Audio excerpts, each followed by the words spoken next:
Ever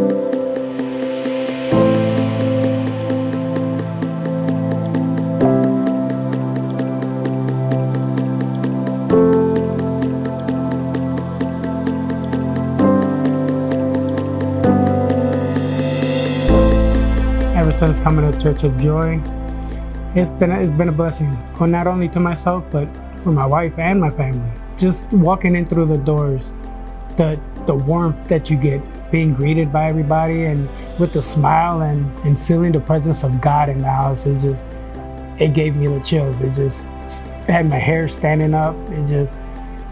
It gave me a sense of feeling like, I think this is where I need to be. First day coming to Church of Joy, it was a loss in the family that we had, which brought us to Church of Joy.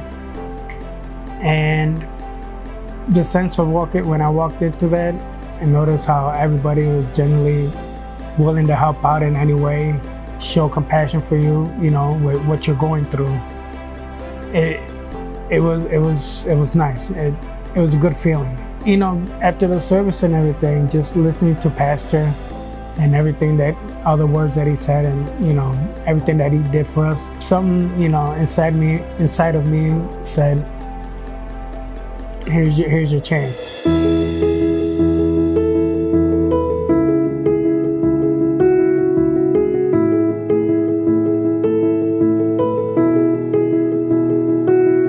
I went to church with my neighbors about 7 or 8. We would go to church with my neighbors, just Wednesday night classes.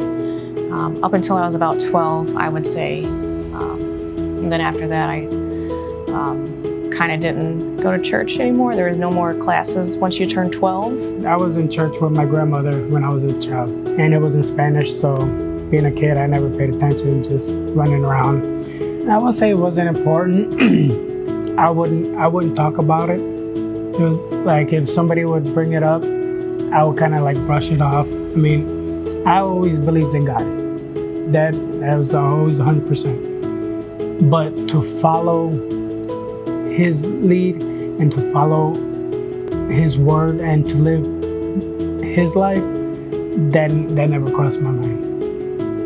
So when somebody would bring it up, I would just blow it off and like, hey, okay, yeah, that sounds good, this, that, and then try to switch the subject or walk away. Vanessa would tell me about the church and her stories about Shinari and how he eventually started coming to the church. So she would invite me, several times. And I just remember telling her, I do want to, go to the church, but I want Angel to go as well. So she's a really strong woman to be able to do, what she did, if you know her story. And I just remember like saying, I want to go to church, but I want to make sure that, Angel goes as well. I just remember after the first service, telling Angel that, we need to make a change in our lives for the better. We need to stop some of the behaviors that we both were partaking in and make a change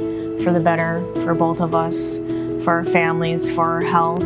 It was for years, I've always felt it inside of me, like in my core, that I needed to get back into church and that God had, God's plan and for us was what we needed to seek and get in alignment with. So I always had it inside of me instilled that, church was the place for us. Vanessa would give me the CDs to listen to pastor's sermons, and even before I came to the church, I knew that this was the church for us, that his word was true, and just that there was something better out there than what the lifestyle that we were living. I knew that there were a lot of things that we were doing that we shouldn't have. Even when Crystal would tell me, oh yeah, I want to start looking for a church. Sure, okay, that's fine, sure, okay. And then I would leave it at that. I wouldn't take it any further than that. I wouldn't try to get more information out of, oh, what would you like to do? What kind of church? I wouldn't do that. I'd just let it go.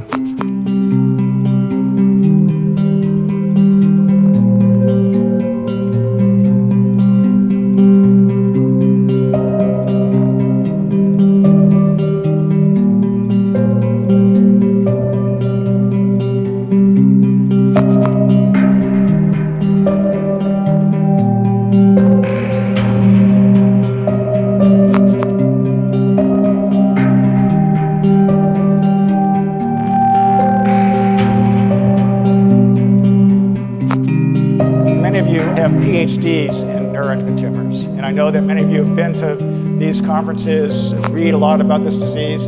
This is not really for you. This is for the rest of the group who has a rare disease and they know the diagnosis. They might know 10 top things about their diagnosis, but they keep on hearing about these other terms and they wonder, well, does that apply to me? In 2009, I was diagnosed with a stage 4 neuroendocrine cancer, which runs through your bloodstream. There's no mass where they can go in where it originated from and cut it out and go from there. It just free flow through the body.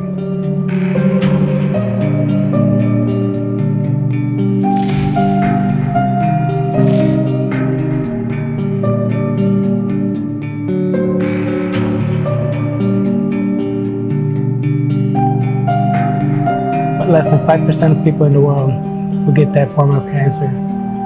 And you're not looking that long survival rate. And right now I'm going on 16 years in remission.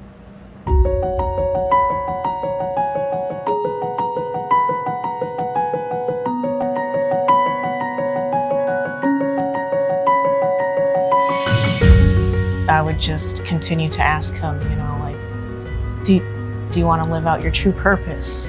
Life is precious and you've already seen a miracle in your life. God gave you a second chance. When are we going to start living for Him? Well, with Crystal mentioning how she wanted better for us, she's been wanting to go to church and look for a church. And so when we came here, this was our chance. This was our moment. I told him I can't live the way that we're living anymore. I can't do it anymore. I don't want to do it anymore. I want to make this change and I'm going to do it. And at that point I told him, with or without him, I really hope it's going to be with you, but I have to do this at this point. This is God's calling for us and we have to make this change. And that was a conversation.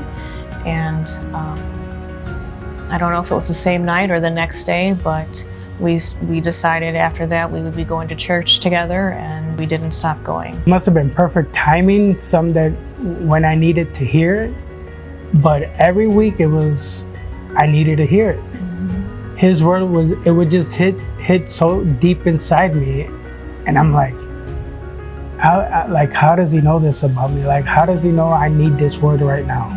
It's hit me deep inside and I get chills, and it really opened up my eyes. And it changed my whole mindset. It really did. That's when everything started clicking in my head, got me thinking more, what am I actually doing with my life? And each week it was something new. It just wowed me. I was just in shock, like everything that he would say every week was just hit me. Everything that I've been through, he was bringing it out, giving me ways to start working better for myself and to bring myself back to life. I heard that they had a kitchen and they would cook every week, and I mentioned how I used to cook and that, and so once we became members, I signed up for the culinary team, and I was actually starting to get that excitement to start cooking again. So every week I would come in, go back there, just waited my turn, as anxious as I was, just like a little kid trying to get on a ride at Six Flags. Like, I want to get in that kitchen, I want to go have some fun. But, once I started, offering my services and volunteering in that kitchen, everybody in the kitchen was fun to work with. And just to see the smile on everybody's face as they eat, it's a good feeling for me. I enjoy that. Just to see it play out, it feels amazing. So he's wanted, even before we came to the church, he always mentioned, I do want to start cooking again. I do want to get in the kitchen again, So he's been wanting to do that for a very long time as well. So it was very exciting just to see him get involved, myself involved with children's ministry, and us living out, our passion and essentially feeling fulfilled every week that we come here. It was like a light switch for me. It's just leaving that outside world and coming into a new world.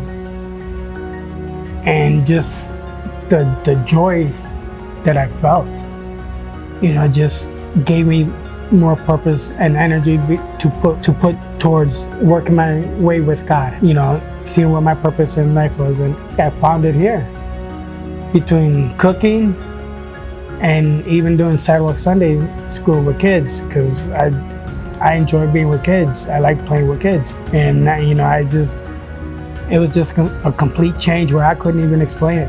I couldn't even, it was like once I walked through the doors, there was a whole new world for me. Everything's just changed. All the negativity was behind me, and all I had was joy and peace in front of me. So now I'm grateful for Church of Joy, pastor, this church, Maddie, even Matthew. Watching them grow up for the last 7 years. I've learned so much from them, from all four of them. Not just pastor, all four of them. And I'm grateful every day for them, for everything that they've done for me, spiritually.